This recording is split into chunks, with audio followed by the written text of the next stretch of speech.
बसहिया के प्रवासी मजदूर पंकज महतो की छत्तीसगढ़ में सड़क दुर्घटना में मौत हो गई है। छत्तीसगढ़ के रायपुर में भीषण सड़क दुर्घटना ने सोनबरसा अंतर्गत बसहिया के एक परिवार की खुशियां पल भर में उजाड़ दी। दोस्तिया पंचायत के बसहिया वार्ड संख्या 3 निवासी 32 वर्षीय प्रवासी मजदूर पंकज कुमार महतो पिता रविंदर भगत की सड़क हादसे में मौत हो गई है। बिहार के सीतामढ़ी जिला के सोनबरसा प्रखंड अंतर्गत बसहिया गांव का निवासी है पंकज महतो, जो छत्तीसगढ़ में मजदूरी का काम करते थे।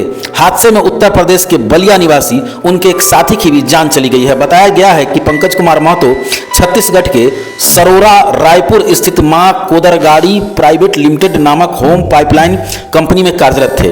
किसी आवश्यक कार्य से वो बाइक से निकले थे। बाइक पर उनके पीछे बलिया निवासी एक युवक भी सवार थे। इसी दौरान तेज आंधी की तरह हवा चलने लगी। हवा के झोंके से बाइक अनियंत्रित होकर एक ट्रैक्टर से टकरा गई। टक्कर इतनी जबरदस्त थी कि पंकज महतो और उनके साथी का घटनास्थल पर ही मौत हो गई। पंकज महतो की शादी करीब 9 वर्ष पहले पूनम कुमारी से हुई थी। उनके परिवार में पत्नी के अलावा 8 वर्षीय पुत्री हंसिका कुमारी और 6 वर्षीय पुत्री अयान कुमार है। परिवार का पूरा खर्च पंकज की कमाई पर ही निर्भर था।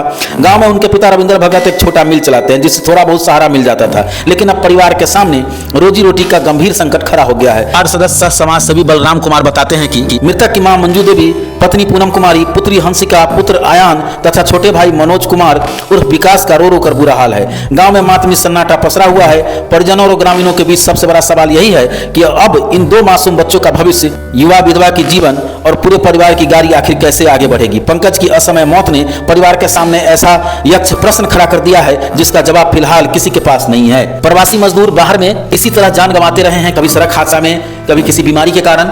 लेकिन प्रवासी मजदूर जो बिहार के हैं, बिहार में काम नहीं होने के कारण, फैक्ट्रियां नहीं होने के कारण बाहर जाते हैं काम करने। आज से नहीं, ये बरसों से, क्योंकि बिहार में कमाने का साधन बहुत कम है, फैक्ट्रियां नहीं के बराबर है। निश्चित रूप से बिहार के जो प्रवासी मजदूर हैं उनकी जिंदगी नारकीय बनी हुई है, और उनके मौत के बाद तो कई प्रवासी मजदूर ऐसे हैं जिनका सब भी गांव नहीं आ पाता है। सदस्य बलराम कुमार ने बताया कि मृतक का भाई वहां पहुंच रहे हैं थोड़ी देर में, और इधर गांव में महिलाएं लोग उनके घर पर जुट रहे हैं। जो महिलाएं उनकी मां पत्नी रो रही है, उन्हें ढांढस बंधा रहे हैं। पूरे गांव में मातम का माहौल है। हालांकि बलराम कुमार ने यह भी कहा कि इस वक्त और आगे भी समाज के लोग जरूर साथ खड़े रहेंगे, लेकिन सबसे बड़ा सवाल यही है और बात सच्चाई भी यही है कि अब उस परिवार को इस दर्द के साथ आगे की जिंदगी सफर तय करनी होगी, क्योंकि ऐसी घटना के बाद इसका इलाज कुछ भी नहीं है। एक महिला का जब पति चला जाता है उसकी कोई भरपाई नहीं कर सकता है। एक माँ का जब बेटा खो जाता है उसका कोई भरपाई नहीं कर सकता है। इस परिवार ने जो खोया है, प्रवासी मजदूर बाहर गया था इस परिवार के लिए, घर के लिए, कि परिवार चल सके। एक युवा बिहार का बाहर इसलिए निकलता है कि उसकी माँ और पत्नी को, बच्चे को कष्ट नहीं हो, लेकिन नियति को कुछ और मंजूर था और सड़क हादसे ने उसी वक्त आंधी आया और पंकज महतो की जिंदगी वहां चली गई। यूपी के बलिया के उस युवक के लिए भी दुख है कि आज वहां भी वह परिवार रो रहा होगा, क्रंदन होगा। निश्चित रूप से प्रवासी मजदूरों की जिंदगी का कोई ठिकाना नहीं है, क्योंकि परिवार चलाने के लिए बाहर निकलते हैं। ऐसे प्रवासी मजदूरों के साथ अक्सर दुर्घटना होती रहती है, और कई ऐसे भी हैं जिनका सब तक गांव नहीं आ पाता है। इस मामले में प्रयास होगा परिजन का और गांव वाले का कि उनका सब लाया जा सके।